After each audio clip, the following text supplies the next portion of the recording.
Alright, I'm going to try to not touch my hair this entire video, so we'll see how that goes. But, uh, picking up where I left off, I'll start at verse 20. So, wisdom's plea. Wisdom calls out in the street. She makes her voice heard in the public squares. She cries out above the commotion. She speaks at the entrance of the city gates. How long, inexperienced ones, will you love ignorance? How long will you mockers enjoy mocking, and you fools hate knowledge? If you respond to my warning, then I will pour out my spirit on you and teach you my words. Since I called out to you and you refused, extended my hand and no one paid attention, since you neglected my counsel and did not accept my correction, I in turn will laugh at your calamity. I will mock when terror strikes you. When terror strikes you like a storm, and your calamity comes like a whirlwind, when trouble and stress overcome you, then you will call me, but I won't answer. They will search for me, but won't find me, because they hated knowledge, didn't choose to fear the Lord, were not interested in my counsel, and rejected all my correction. They will eat the fruit of their way, and be glutted with their own schemes. For the apostasy of the inexperienced will kill them, and the complacency of fools will destroy them. But whoever listens to me will live securely and be undisturbed by the dread of danger. Whoa.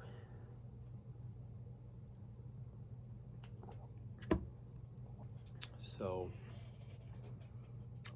I believe where I left off was I got a couple words in about the word inexperience, because I've recently learned that other translations read naive as inexperienced.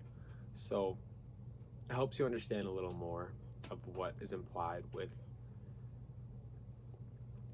these people who are ignorant. It's not about just not knowing, it's about almost voluntarily assuming the best about a situation which you should assume the worst, and getting ahead of yourself. So this section of the chapter I very much relate to, I don't know if that's the right word, but it strikes me very, very deeply, because this is essentially how it felt when I was at my lowest. So it was the series of events which led to me actually being saved. So it had a happy ending, but in the midst of this, I had a very trying week due to my own foolishness, my own inability to respond to God's correction, God's warnings. So there's a few things. I mean, notice how wisdom is said to be at the entrance of the city gates. So what this means, from what I understand, is that before you enter whatever situation you're about to enter, right? Before you make a decision, you could think about each decision as entering the city gates, right? You've decided you're going to do something, going to say something, even going to think something, and you do it, right? So it's like a two-part action. The point is, before you ever do something, you have wisdom calling out to you, telling you not to do it or to do it. So this can go both ways, but in this circumstance, this is like a warning not to do something. This is, don't go this way. So you can think about this image of you. I'm sure you can relate to this at some point in your life walking down a path that was wrong. In retrospect, you can say, yeah, I didn't know. But really, I think there's always a part of us that knows. There's some very ethically difficult decisions we have to make, but in general, we can be deceived. We can deceive ourselves often, but there's always a part of us, really, in our spirit that says no, right? And it's the more that you neglect that, the more that you tell God to get out of your life, the more He will take a step back. But also,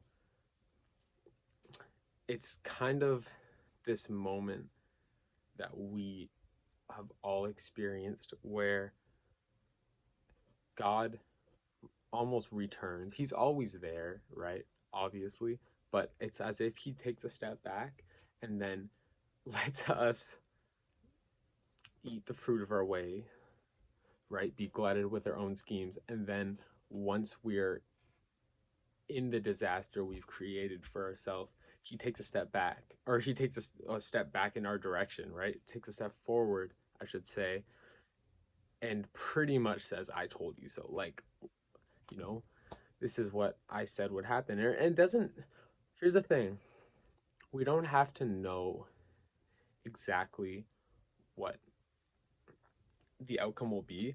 We can just know, is this the right or the wrong path? So right early in the chapter, talked about avoiding the path of the violent. So it's the right and the wrong path, which we are constantly faced with, really in each decision, each moral decision.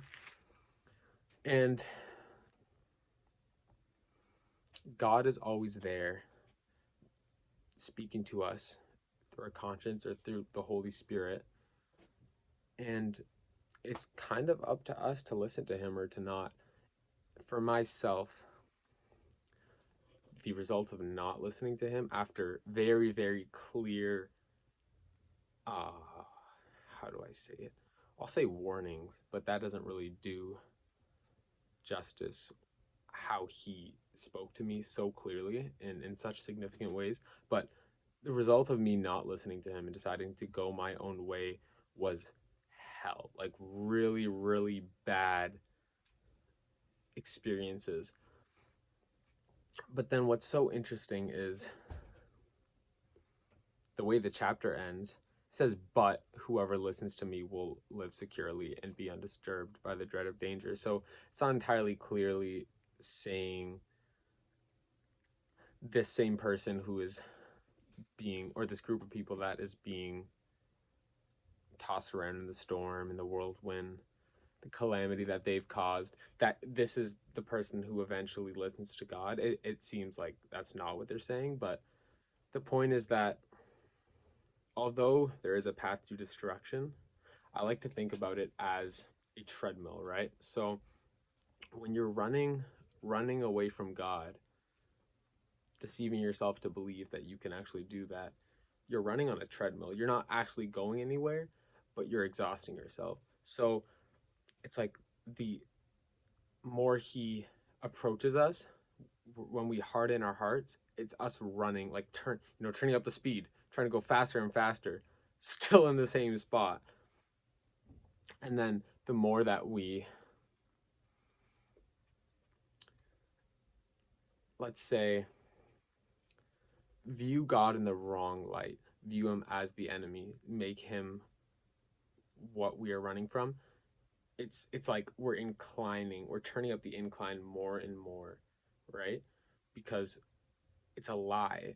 Every belief that we have about God that is negative, that He's unjust, that He's unloving, that He won't forgive us. All these things we tell ourselves, or that the enemy tells us, usually both, are lies. But the more you lie to yourself or believe lies, you're just turning up the incline. So you're running fast as the run is getting harder. And as horrible as this sounds, many people, the majority of people, are doing this every day. And some people, it's more evident than others that they're just not satisfied, that they are going through each day by the skin of their teeth, just really making it through each day. Some people, it seems like they're satisfied, like they're fulfilled, but without Christ, they're on that treadmill. Now, the beautiful thing about this treadmill, and going with this metaphor, is that there's always a stop button. And to hit stop, it can mean two things. We could say there's two stop buttons, and one of them is suicide, which is horrifying and a very hard reality of this world. But the beautiful thing is that there's another stop button, and that stop button is help me, God. SOS, rescue me. One of the biggest reasons I think today that it's so important to spread the gospel and just speak about our faith and share the hope that we have is a lot of people only see the wrong stop button.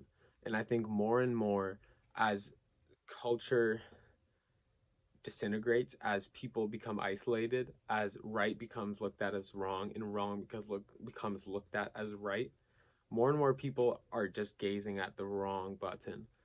And you can distract yourself as much as you want, but when you're running on a treadmill and you're getting to the end of your run, your end of your cardio, it becomes harder and harder not to see that stop button, right? You're exhausted, you just want to stop, your legs are giving out, your lungs are barely keeping up. And a lot of people don't know that there's another option, and they're kind of just left growing more and more tired. And when you tell somebody that there's hope, even if they receive it really negatively, the Holy Spirit can work so many amazing things through that one little seed that you planted, right? If you begin sharing your faith, it doesn't have to be in the form of going out and just evangelizing to people, walking up to random people. I always say, like, start with your friends, with your family, with whoever it is that you are very comfortable with, that you just haven't told about your faith, haven't told the truth. Start there, because even if they receive it negatively, you give it time, you wait a couple weeks, maybe months, maybe years, you continue to pray. You don't insist on them, like, the more that you badger them with the gospel, the often the harder their hearts will get. I just sort of touched my hair, but I'm not counting that. The more you enforce it on them, the worse they're going to receive it. But after you sufficiently share the good news with them, it's just about showing them love, just being that person for them that they can always turn to, ask a question. This and this is really what's bothering me about your faith. You open up to people, and you give them the opportunity to open up, and watch how much they will open up to you. Just by giving somebody attention and saying, I'm going to listen to you and not think about whatever is bothering me, whatever thoughts are going around in my mind. I'm going to listen to you. Just watch how much people will open up. It's insane. And somebody who might on the surface be God hating and, oh, I don't want to hear that, you Christians, you're all hypocrites, you all suck, you're all delusional, you might talk to them and find out, this one girl I knew, her mom I believe got pregnant outside of her marriage, and her church just left her out to dry and treated her horribly. So it's like, for that woman, for her daughter, what do you think the impression of church, of Christians, is going to be? Right? If you come at them harshly, even if it's with good intent, you might not be able to, you probably certainly will not be able to get down to the real issue that is inside of them. The issue is always sin, but it's often some sort of hurt, some sort of deception that is blocking them from even taking the step to get to know God or to ask a question. If you break that barrier and just build a relationship, I really believe there's nothing you can say to them about faith, sharing even some of the more controversial or difficult pills to swallow about Christianity. You could share those, and at the very least, the person will be like, that's wild. That's very far from what I believe. But they're not gonna lash out in the same way that they would if you just, come at them guns blazing. It's gonna be, okay, this is what you believe. You've shown me nothing but love, and especially if you can get them to ask you a question, then that's even better. And that's how you should most of the time go about it. Get them to ask you a question, because then you give your honest answer, and then they ask the question. It's but then that builds and builds and builds, and it's like, just going back to this analogy of the treadmill. I really want a treadmill, but not that one, because I'll tell you, I didn't know how exhausted I was until I eventually hit stop and just felt alive, felt at rest and at peace. And really in a way I'd never felt before, or at least not since I could remember, like 6+ years. I had at least something that was just always bothering me, always keeping me from fully being at peace. And then all this happened, right? And God kept warning me and warning me right here, right? It was like entrance of the city gates, wisdom, God's wisdom, just calling out to me, begging, the Holy Spirit shaking me like, wake up. And I wouldn't do it. Walk through the gates, same thing would happen. Walk through the gates, same thing would happen. All these horrible situations I got myself into, and then ultimately a really, really bad time. But even the worst, this is a line from a song. It is so, I believe, by Elevation Worship. Even the worst of our mistakes are miracles in the making. And God used just the worst of my mistakes to do something beautiful. And when I eventually was able to just hit stop and just decide I'm not running anymore, I did die. I died to my old self, but that was just the start of my new life. And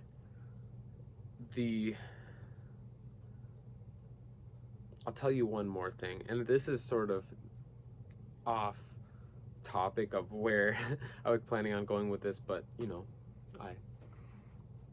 I want this channel to be honestly more of like a podcast, if anything. Like, I'm just speaking. I don't really come here with one intended topic to go on. But I used to have this thing happen to me when I was not saved, when I was smoking weed a lot, when I was just all tangled up in a lot of bad ways of living, lying. I didn't have peace, right? What would happen to me from time to time, sometimes when I was high, sometimes not, it didn't really matter. It would just be, I would have this moment where it would just feel like everything's okay. I couldn't describe it. It didn't even have to be like any special thing happening in my life. It was just something came over me where I felt like everything was okay. Everything was going to be okay. And I didn't realize it even for a while after getting saved. But really, I think what that was the Holy Spirit. God just like giving me a glimpse of what it would feel like to be at peace. And it's just, there's nothing more powerful than true peace, right? In a world that is so far from peaceful. And again, you don't realize how exhausted you are until you finally have rest. You don't realize how lonely you are until you finally have companionship with God.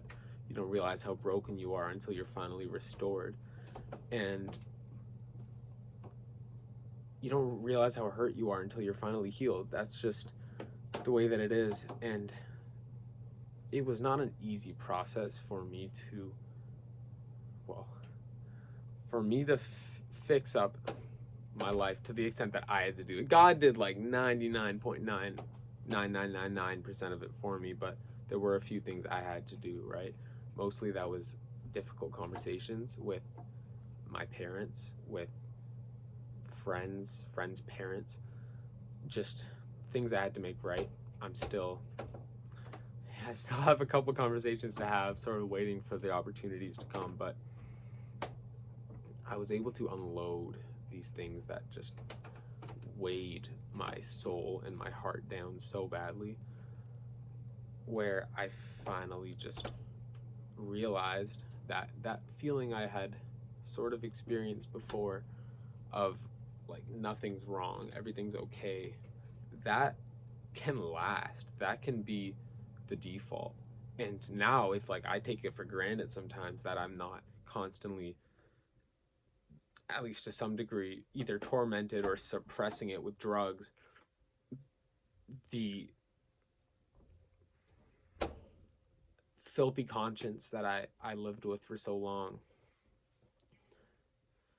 And yeah, there's so many people right now that you know who are living like this. Everybody's tormented by something they've done, usually a lot of things. Everybody's hurting, and above all, everybody's just lost. We had this Christmas party sort of thing at my church back in December. And at one point they turned off the lights and they said, we're going to need you to search for something. We didn't know what they didn't tell us what it was, so we had to run around searching, like, what are we looking for, you know? And then after a minute, turn the lights on. There we go. It's like what the analogy was is people that don't know the truth are always searching for something, but they're in darkness and they don't even know what they're searching for. That hit me really, really hard because we're called to be the light in a crooked generation, right? And just by living like Christ to the best of our ability, we shine.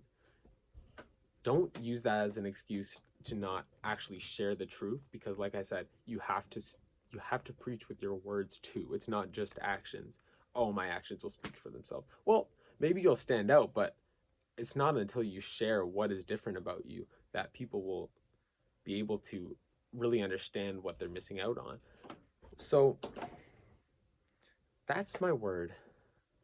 And yeah, I had no idea this is what I would end up speaking about, but I'm glad because it's real and it's something I think a lot of Christians need to hear.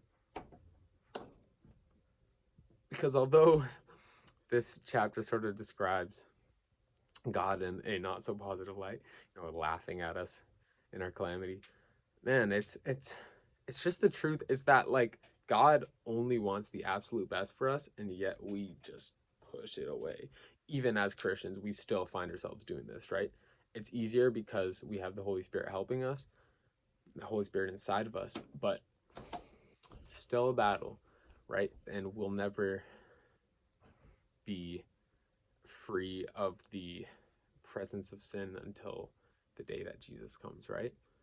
It's like my dad always says, it's Jesus's sacrifice on the cross that freed us from the power of sin, but it's not until he comes a second time that he'll free us from the presence of sin.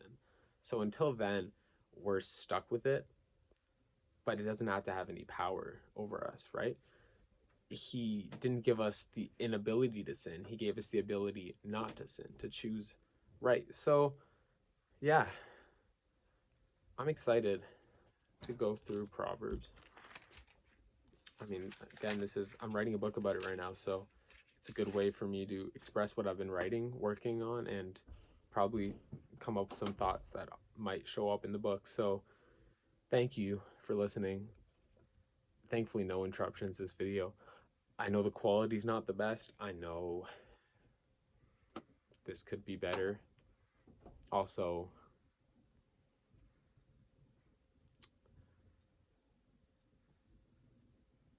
I don't remember what I was going to say. Yeah, it's about where we're at. But yeah, if you're watching this far, I really appreciate you. Who knows where this is going to go. I'm just having fun, and I'm finally able to upload. So regardless of the quality, it's authentic. And like I said, I'm looking forward to expanding this with other people, having people on the podcast, whether it be my dad or friends, siblings, one of my brothers. It's just fun, and I do best when I'm speaking with another person. So this is not the easiest thing for me, just speaking, to myself. But yeah, I actually have a video that I'm going to upload, I believe, which is on Matthew chapter 3 and 4, kind of one video. It's pretty long. I'm going to upload that, I think, because I haven't edited it yet, so I'm still able to upload it without problems. So hopefully I'll get that done today. But anyway, God bless you. Hope you have a great rest of your week. Read Proverbs, such a good book. You can never go wrong any day of the week. And yeah, that's about it. Peace out.